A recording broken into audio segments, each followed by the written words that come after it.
Welcome to the vision gate. Myself Rahul Jha. और हम लोग अभी तक बात कर रहे थे वर्क और हीट की। तो वर्क और हीट में हमने सारे टाइप्स के कंसेप्ट कवर कर लिए और अभी इस वीडियो में उससे आगे कुछ बात करते हैं। तो सबसे पहले आज हम लोग बात करेंगे कुछ special case of work transfer की। ठीक है तो नोट डाउन करना है, स्पेशल केस ऑफ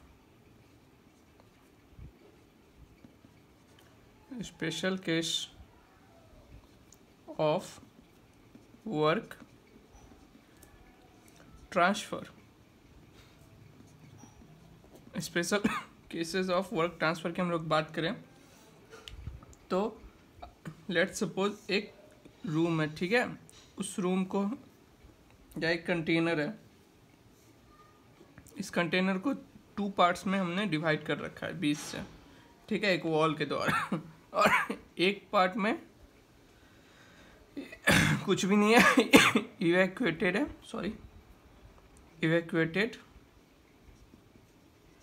दूसरा पार्ट में गैस है जिसका कुछ तो प्रेशर, वॉल्यूम, टेम्परेचर होगा खुद का, और ये गैस धीरे धीरे इवैक्यूएटेड की तरफ जा रहा है, ठीक है। तो एक्सपांसन ऑफ गैस अगेन, सबसे पहले हम लोग को क्या यहाँ पे समझना है, अगर कोई भी गैस है, ठीक है, ये गैस इस इवैक्यूएटेड में एक्सपैंड हो रहा है, ठीक है, एक्सपांसन हो रहा है इस गैस का, इधर इस गैस का दूसरे तरफ एक्सपांसन हो रहा है। Expansion of gas again evacuated chamber is known as, इस टाइप को हम लोग क्या बोलते हैं, फ्री एक्सपांसन, ठीक है। फ्री एक्सपांसन का हमने इस टर्म दिया है, expansion of gas against the evacuated chamber is known as the free expansion. तो यहाँ पे नोट डाउन करना है,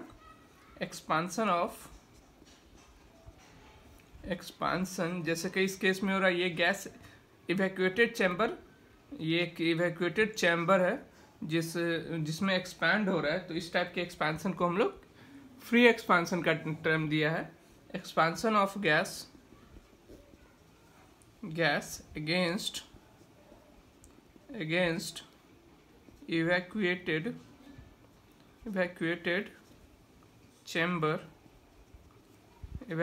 chamber is known as free expansion,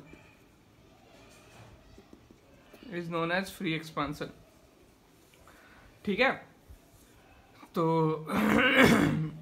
ये सारे छोटे छोटे टॉपिक्स को जल्दी जल्दी कवर करेंगे और आज मैं कोशिश करूँगा इस टॉपिक्स को कवर करके कल से और या फिर नेक्स्ट वीडियो से सेकेंड लॉस ऑफ थर्मोडायनेमिक्स की बात चालू करें, ठीक है।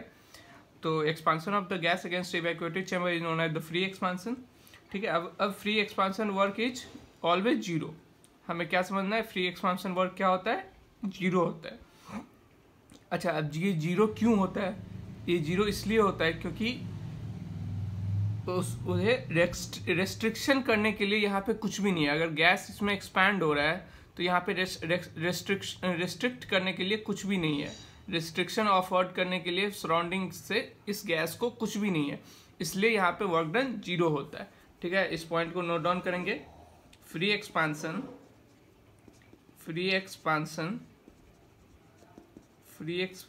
Work is zero. रीजन क्या है जीरो होने के पीछे, because there is no any resistance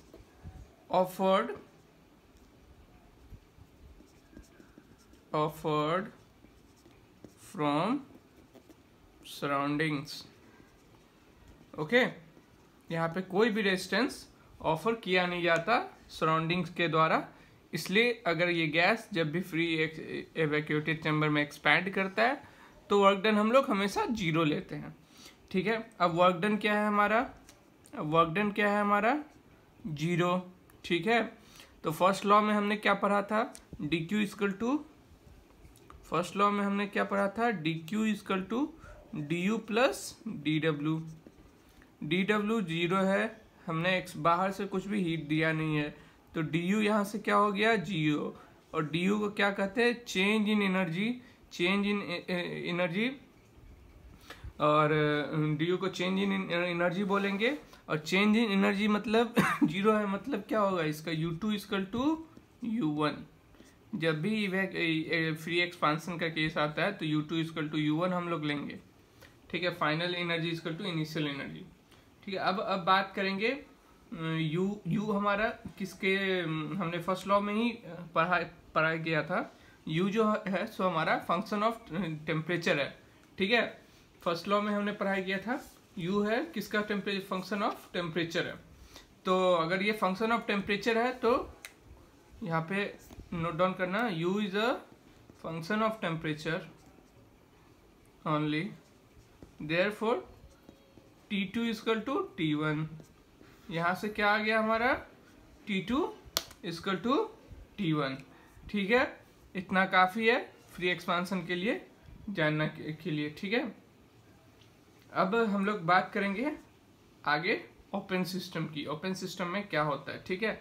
अब हम लोग बात करेंगे, अभी तक हमने क्या पढ़ा था, क्लोज सिस्टम की बात कर रहे थे। क्लोज सिस्टम में क्या, किस टाइप्स के प्रोसेसेस में, अलग अलग प्रोसेसेस के लिए क्लोज सिस्टम अगर रहे तो वर्क क्या होता है, हीट क्या होता है। अब हम लोग बात करेंगे अगर हमारा सिस्टम ओपन है, ओपन सिस्टम के लिए क्या हमारा वर्क डन रहेगा और आगे कैसे प्रोसीड करेंगे अगर हमारे पास ओपन सिस्टम का केस आ जाए तो, ठीक है। तो यहाँ पे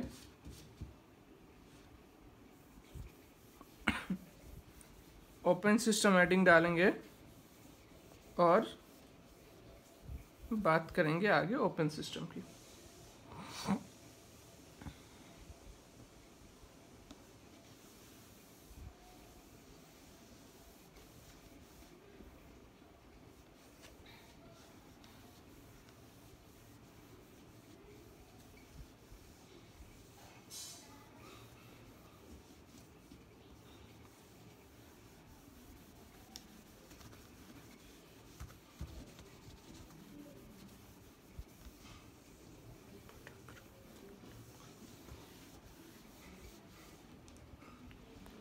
अब हम लोग बात करेंगे ओपन सिस्टम की।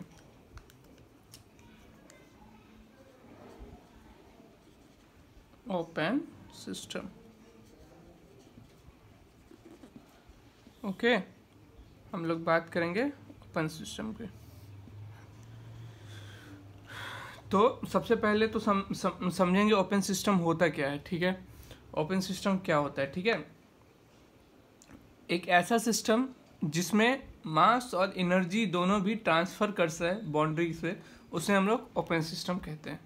क्लियर, ज़्यादा कुछ डीप में नहीं समझना है या फिर ज़्यादा रिसर्च नहीं करना है, सिंपल लैंग्वेज में समझना है। In open system mass transfer also takes place along with energy transfer. Basics definition note down करना है। In open system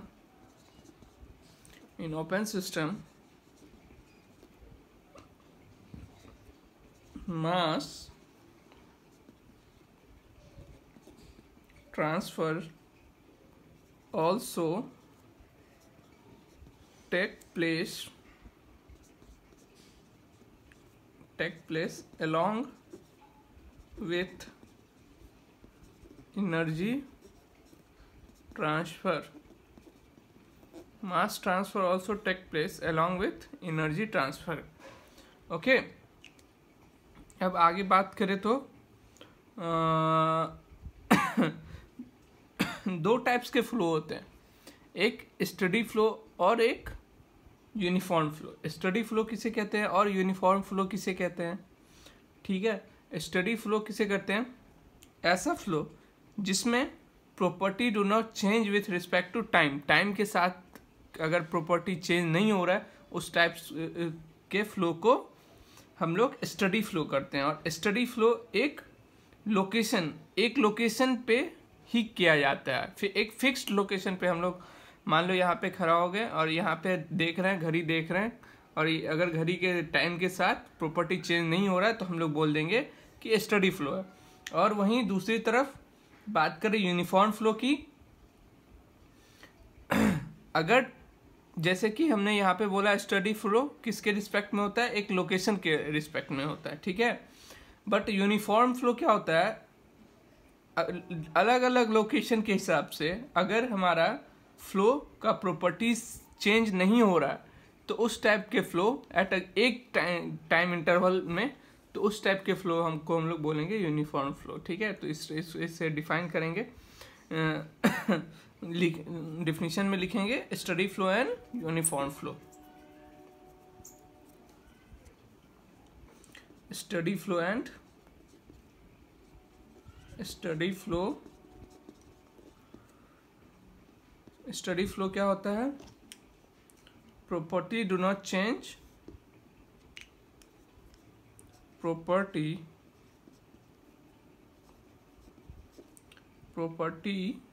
do not change with respect to time at a given location,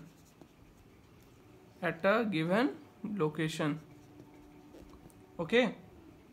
if flow is not steady, it is called an unsteady flow, it is called, देखो एकदम basic से पढ़ना है क्योंकि बहुत सारे स्टूडेंट हैं जो न्यू हैं, उन्हें कुछ भी नहीं आता। स्टडी इज कॉल्ड, तो मैं उनको ध्यान में रखते हुए क्लासेस ले रहा हूँ। Non steady is called unsteady, या फिर if flow is non steady then it is unsteady, कुछ भी लिख दो, अनस्टडी, ओके। अब बात करेंगे यूनिफॉर्म फ्लो किसे कहते हैं, यूनिफॉर्म फ्लो। स्टडी फ्लो हमने समझ लिया है, अब यूनिफॉर्म फ्लो की बात करेंगे। तो यूनिफॉर्म फ्लो का डिफिनीशन पहले लिख लेंगे, और मैंने पहले समझा रखा है आप लोगों को। A flow is said to be uniform flow if properties do not change, with respect to, जैसे कि यहाँ पे with respect to एक time eight a given location, एक गिवन लोकेशन की बात कर हम लोग कर रहे थे, बट यहाँ पे प्रॉपर्टी किसके हिसाब से नहीं चेंज होना चाहिए, विथ रिस्पेक्ट टू लोकेशन, इस वर्ड को अंडर मार्क करेंगे, do not change with respect to location at a given time, okay. तो दोनों फ्लो में कोई प्रॉब्लम नहीं होना चाहिए समझने में, ठीक है। अब आगे हम लोग बात करें तो जैसे कि हमने क्लोज सिस्टम की बात कर रहे थे अभी तक, इस लेक्चर से पीछे तक, प्रीवियस लेक्चर्स में हमने क्लोज सिस्टम की बात की। तो in closed system we talked about a fixed mass, एक फिक्स्ड मास की हम लोग हमेशा बात करते थे क्लोज सिस्टम में। अब बट जब हम ओपन सिस्टम की स्टडी कर रहे हैं तो इसमें एक फिक्स्ड मास तो होगा नहीं, क्योंकि मास फ्लो हो रहा है, तो हम लोग हमेशा मास फ्लो रेट की बात करेंगे, ठीक है। But in the open system we will talk about mass flow rate, okay. तो स्टार मार्क के ये पॉइंट भी आपको नोट करना है, नोट मार्क्स बना के लिखिए। In open system we will talk about, in open system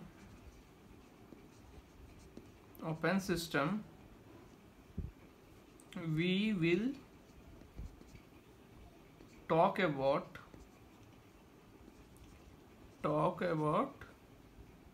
mass flow rate। एक फिक्स्ड मास की बात हम लोग कभी नहीं करेंगे, हमेशा हम लोग किसकी बात करेंगे, मास फ्लो रेट की बात करेंगे, हमेशा हम लोग मास फ्लो रेट की बात करेंगे, ठीक है। अब आगे बात करेंगे फ्लूइड फ्लो एनालिसिस कि थोड़ी सी दो टाइप का फ्लूइड फ्लो एनालिसिस हो सकता है। एक तो लैग्रेंज मेथड है और एक यूलर्स मेथड है।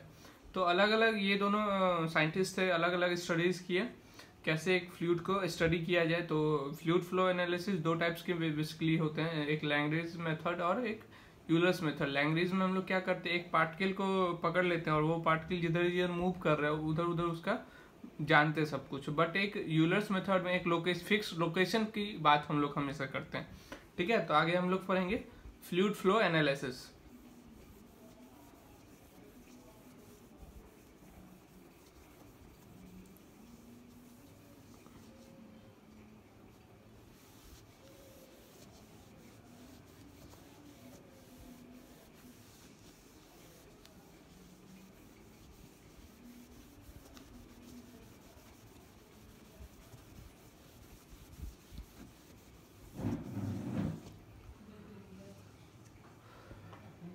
Fluid flow analysis.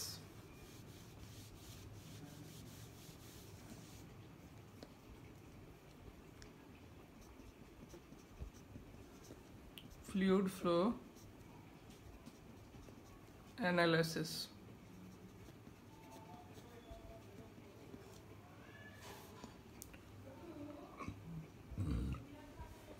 ठीक है। तो दो टाइप का एनालिसिस हम लोग करते हैं, एक तो लैग्रेंज एनालिसिस एंड एक दूसरा यूलर्स एनालिसिस। पहला कौन सा,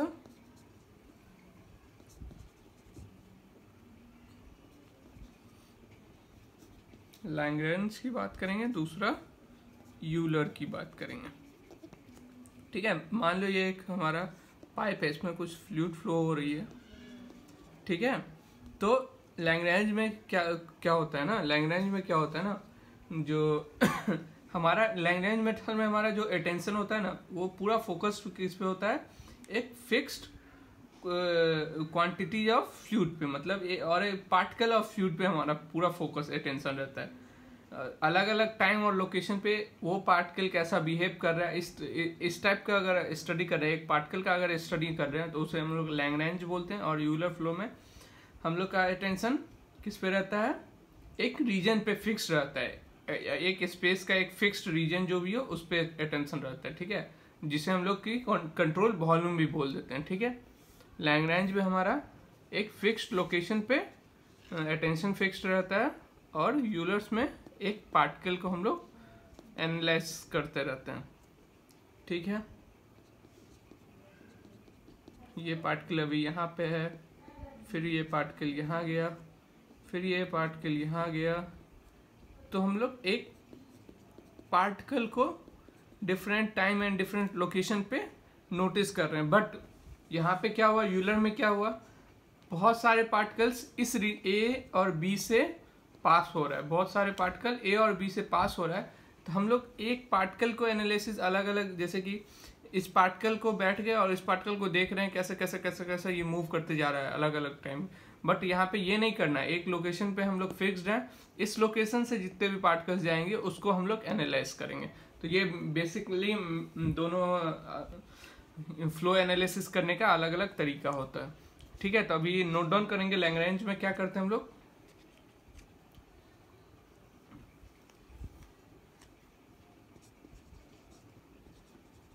In Lagrange, attention is focused on fixed quantity of fluid or particles of fluid at different, जो मैंने बताया वही नोट डाउन करवा रहा हूँ, at different time and location, ठीक है, ये काफ़ी डिफिकल्ट टू एनालिसिस होता है क्योंकि हमें एक पार्टिकल को अलग अलग लोकेशन पे एनालिसिस करना रहता है। अब यही अगर हम लोग यूलर्स की बात करें, in Euler's method of approach. In Euler's approach आप लोग बताएंगे, in Euler's approach, in Euler's approach, attention is focused on fixed region in a space known as control volume, ये कुछ इजी टू एनालिसिस होती है। तो दो टाइप के हमने देख लिया और दोनों में कोई प्रॉब्लम नहीं आना चाहिए समझने में, ठीक है। तो अभी बात करेंगे ओपन सिस्टम का वर्क डन।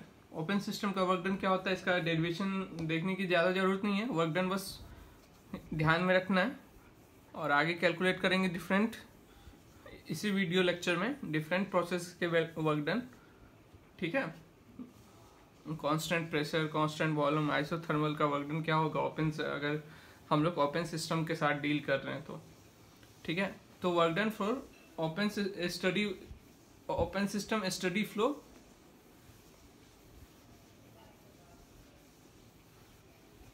अच्छा ठीक है। अभी बात करें ओपन सिस्टम कितने टाइप्स के हो सकते हैं। पहले बात करते हैं ओपन सिस्टम कितने टाइप्स के हो सकते हैं।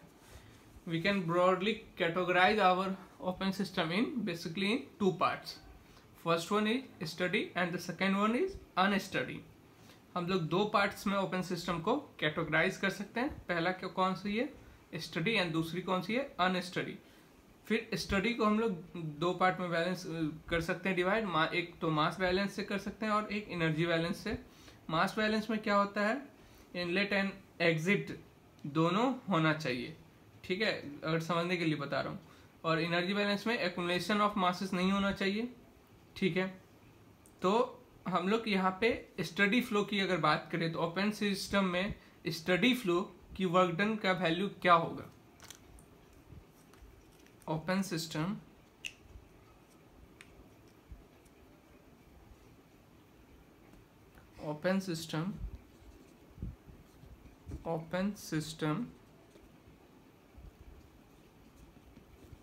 स्टडी फ्लो की वैल्यू क्या होगा। इसका अगर डेरिवेशन देखना चाहते हैं तो कमेंट सेक्शन में डालें और आगे हम डिराइव भी कर सकते हैं। 1 से 2 VTP, अच्छा क्लोज सिस्टम में क्या था PDV, यहाँ पे क्या है VTP। ओपन सिस्टम में क्या था, ओपन सिस्टम में क्या है 1 से 2 VDP और क्लोज सिस्टम में क्या है था PDV, ठीक है। आगे भी हम लोग इसका डेरिवेशन और बाकी सारे चीज़ों की अभी बस ध्यान में ये रखना है open system steady flow work done होता क्या है, ठीक है। अब ओपन सिस्टम के में वर्क डन को हम लोग ब्रॉडली दो टाइप्स के वर्क डन आ जाते हैं, जैसे कि एक तो फ्लो वर्क आ जाता है और दूसरा एक्सटर्नल वर्क आ जाता है, ठीक है। अब फ्लो वर्क किसे कहते हैं और एक्सटर्नल वर्क किसे कहते हैं। Open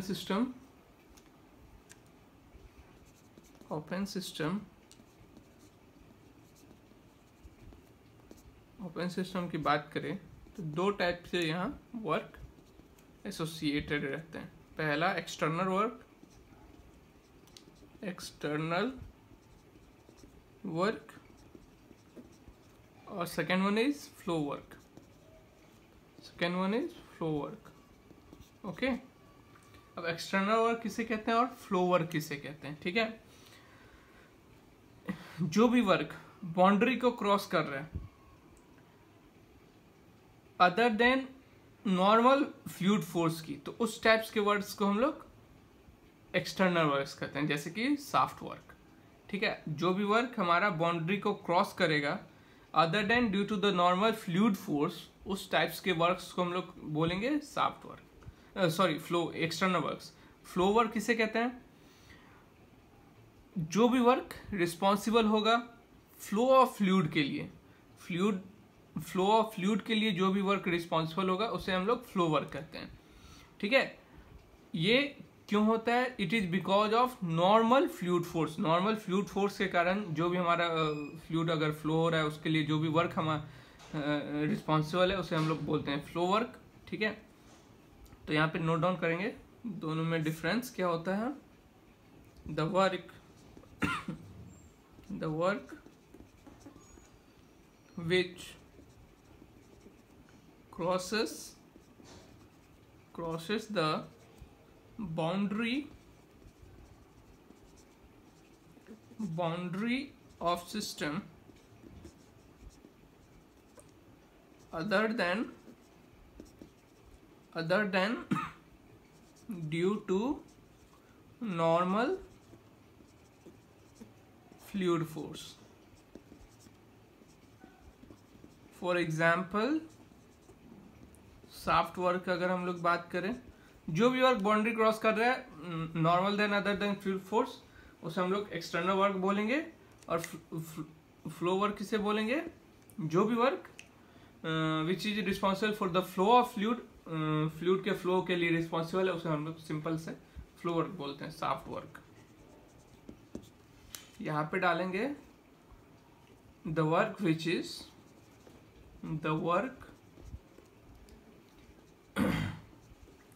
which is responsible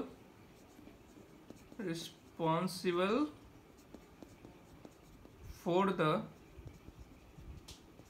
flow of fluid इस टाइप्स के वर्क्स को हम लोग फ्लो वर्क कहते हैं। ठीक है, अब फ्लो वर्क्स का हम डेरिवेशन देखेंगे और थोड़ा और डीप में जानते हैं फ्लो वर्क क्या होता है। तो लिखेंगे नेक्स्ट टॉपिक फ्लो वर्क। हम लोग फ्लो वर्क की बात करें।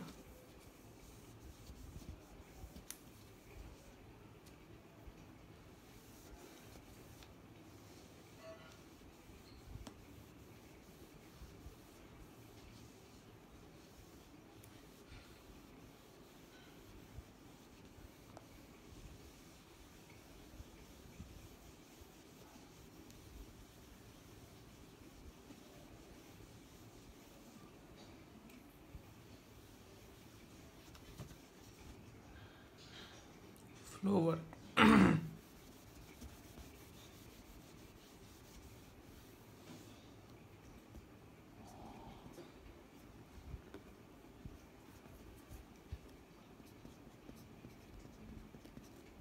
Flow work.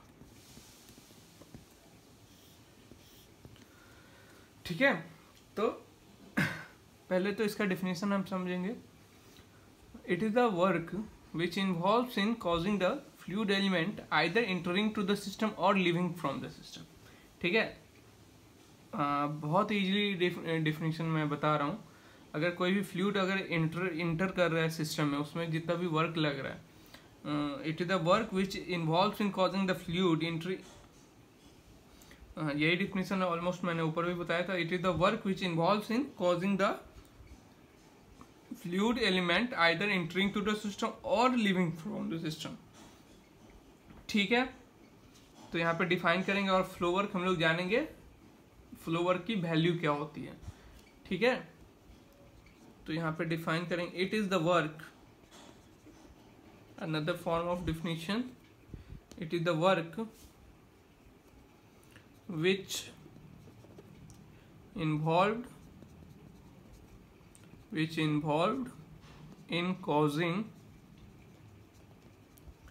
involved in causing the fluid element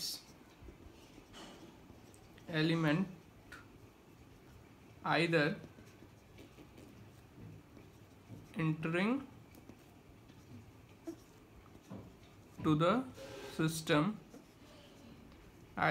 to the system or leaving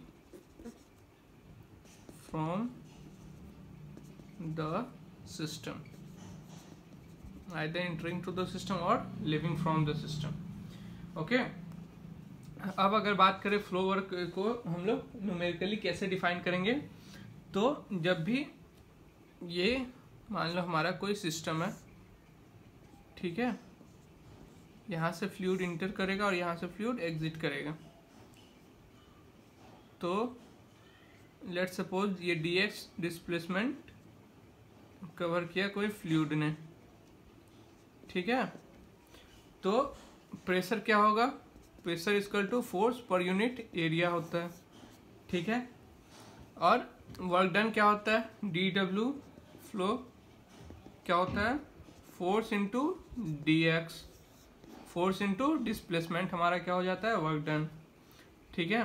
तो यहाँ से फोर्स क्या हो जाएगा, P इंटू ए इंटू डी एक्स, और ए डी एक्स हम लोग क्या लिख सकते हैं, वॉल्यूम, P भी इस क्या हो जाता है, हमारा फ्लो वर्क हो जाता है, ठीक है। अब अगर एंटर कर रहा है, एंट्री फ्लो वर्क हम लोग निगेटिव साइन से लेते हैं, और एग्जिट फ्लो वर्क, ये साइन कन्वेंशन है बेसिकली, एंट्री फ्लो वर्क हम लोग निगेटिव साइन से लेते हैं और एग्जिट फ्लो वर्क हम लोग पॉजिटिवली साइन से लेते हैं, पॉजिटिव साइन से लेते हैं, ठीक है। तो यहाँ पे नोट डाउन कर लेंगे, एंट्री साइन को हम लोग नोट करके डाल देंगे, एंट्री फ्लो वर्क को हम लोग एंट्री फ्लो वर्क को हम लोग साइन से लेते हैं, और एग्जिट फ्लो वर्क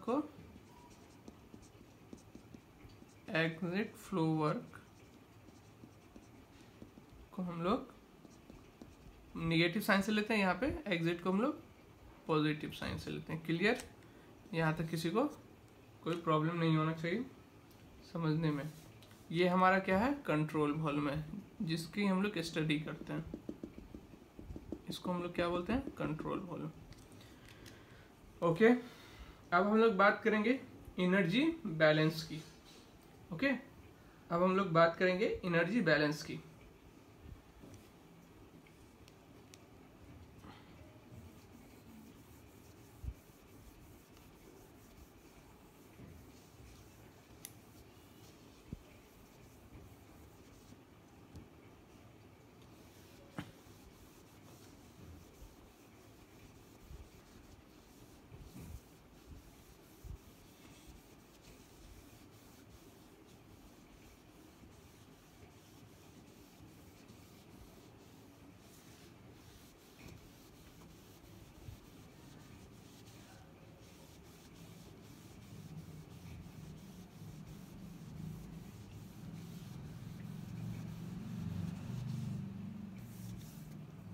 अब हम लोग बात करेंगे एनर्जी बैलेंस की।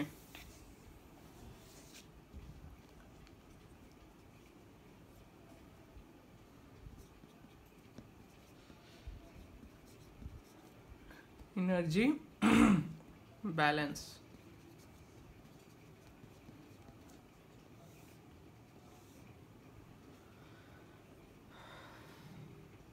एनर्जी बैलेंस सबसे पहले किस पे बेस्ड होता है, based on law of conservation of energy पे, law of conservation of energy पे बेस्ड होता है, ठीक है। तो यहाँ पे नोट डाउन करके लिखेंगे, और इस सब पे बेस्ड न्यूमेरिकल जो भी है वो हम लोग नेक्स्ट वीडियो में कवर करने वाले हैं। बेस्ड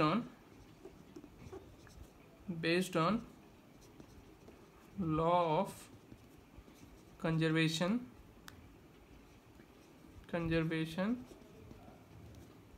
ऑफ एनर्जी, ठीक है, based on law of conservation of energy. अब law of conservation of energy क्या बोलता है,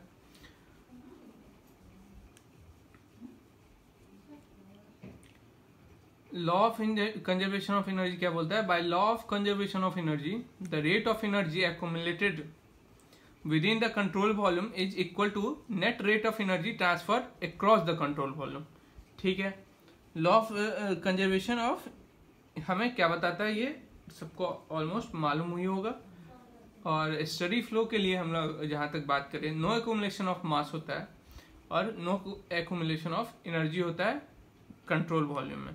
तो law of conservation of energy के हम लोग कैसे डिफाइन करेंगे, bye law of conservation of energy the rate of energy accumulated with in the control volume, जितना रेट हमारा कंट्रोल वॉल्यूम में एनर्जी एक्यूमुलेट हो रहा है उतना ही वो किसके बराबर होगा, net rate of energy transfer across the control volume. Okay, law of conservation को हम लोग कैसे डिफाइन करेंगे, bye law of conservation of energy, by law of conservation of energy the rate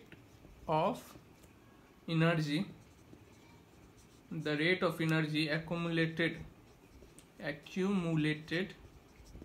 the rate of energy accumulated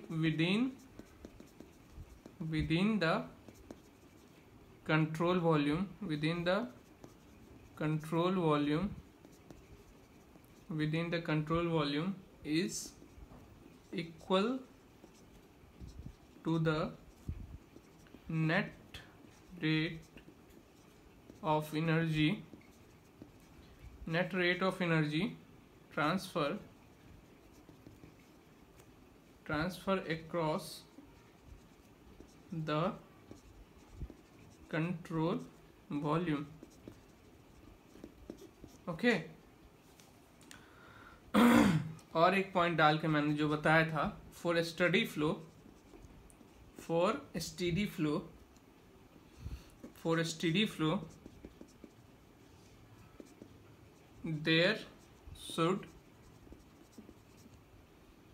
there should no any accumulation। Steady flow के लिए energy और मास, ये सब दिमाग में बिठा लेना है। स्टडी फ्लो के लिए एनर्जी और मास कंट्रोल वॉल्यूम में एक्यूमुलेट नहीं होता है। For steady flow there should be no any accumulation of mass as well as energy within the control volume. energy within the control volume। ठीक है, अब हम लोग आगे बात करेंगे एनर्जी फ्लो स्टडी फ्लो के लिए और देखेंगे SF steady flow energy equation.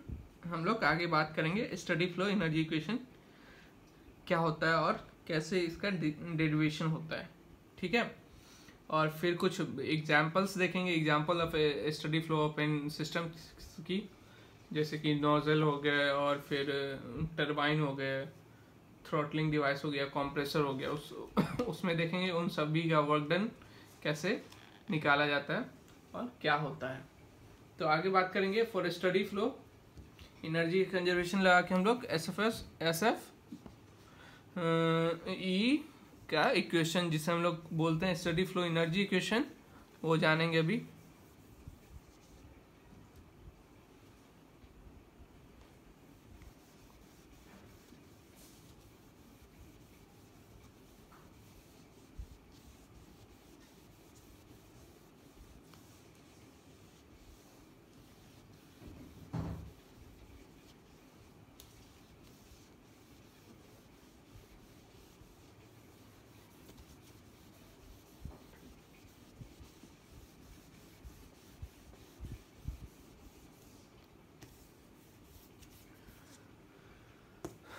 For a steady flow,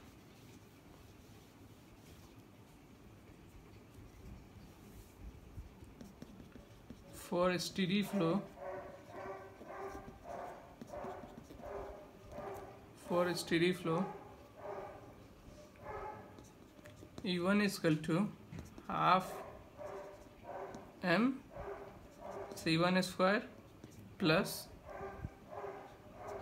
energy, total energy, inlet energy क्या क्या होगा। एनर्जी मैंने बताया था पिछले लेक्चर में ही पढ़ाया था। एनर्जी क्या होता है, kinetic energy plus potential energy plus internal energy plus जो भी हमारा हीट हम लोग इनपुट दे रहे हैं, जो भी बाहर निकलेगा वर्क के फॉर्म में बाहर निकलेगा। तो half m1 C1 square plus mg Z1 plus internal energy plus Q dot.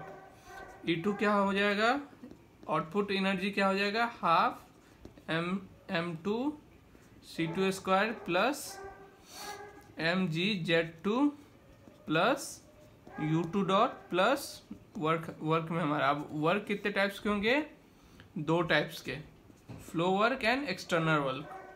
Flow work और एक्सटर्नल वर्क।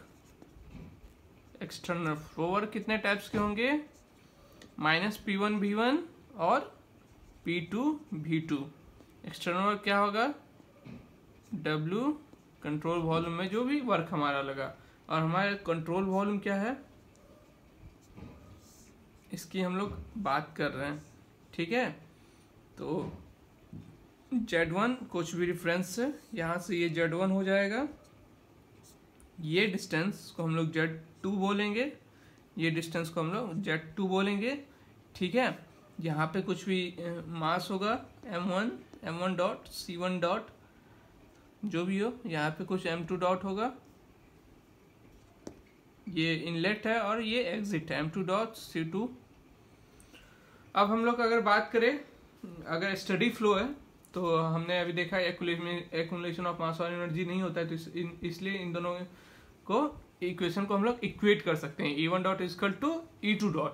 और हम ये दोनों इक्वेशन को इक्वेशन 1 और इसको अगर इक्वेशन 1 मानते हैं और अगर इसको इक्वेशन 2 मानते हैं, तो इन दोनों इक्वेशन को हम लोग इक्वेट कर सकते हैं।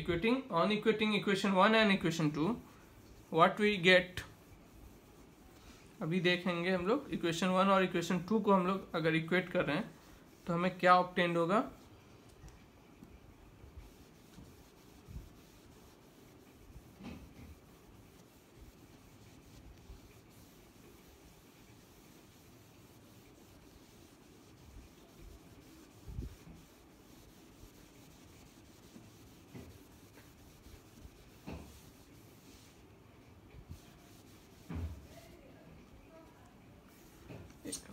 for study flow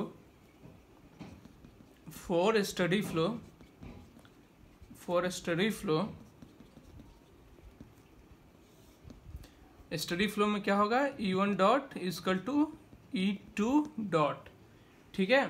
तो इन दोनों इक्वेशन को इक्वेट करने पे और कंबाइन करने पे half m dot C1 square plus m dot gz1 plus m dot u1 plus q dot is equal to half m dot C2 square plus m dot gz2 plus m dot u2 minus P1, ये inlet है, inlet flow work m dot P1 m1 V1 plus P2 m2 V2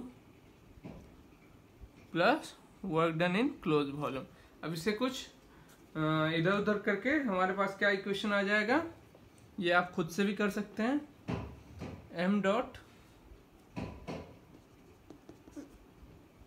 u1 plus P1 V1 plus C1 square upon 2 plus gz1 plus q is equal to m2 U2 plus P2 V2 plus C2 square upon 2 plus gz2 plus work close. अब हमारा अगर हम हर एक को unit हमारा देखें तो kilojoule पर किलोजूल पर केजी में अगर हमें लाना है, तो अगर इस सारे को हम लोग किलोजूल पर केजी में लाना है तो डिवाइडेड बाय 1000 करेंगे, तो यहाँ पे नीचे कुछ 2000 आ जाएगा और यहाँ पे कुछ 1000 आ जाएगा, ठीक है। यहाँ पे भी 2000, यहाँ पे भी 1000 आ जाएगा, यहाँ पे 2000, यहाँ पे 1000 आ जाएगा, ठीक है। तो हमारा जो first law of thermodynamics for steady flow open system के लिए जो इक्वेशन आ जाएगा, जो कि किलो जूल सेकेंड में हो जाएंगे, उसका इक्वेशन क्या आ जाएगा,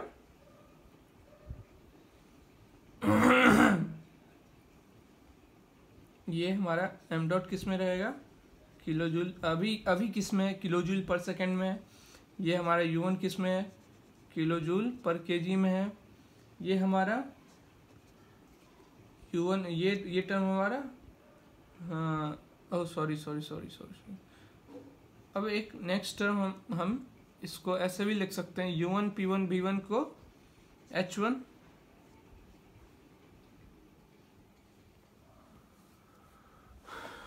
ओके। तो इस वीडियो को हम लोग अभी पावर शटडाउन इशू के कारण यहाँ पे स्टॉप कर रहे हैं, और नेक्स्ट वीडियो में आगे ओपन वर्क पे हम लोग कंटिन्यू करेंगे इसी वीडियो को। Thank you.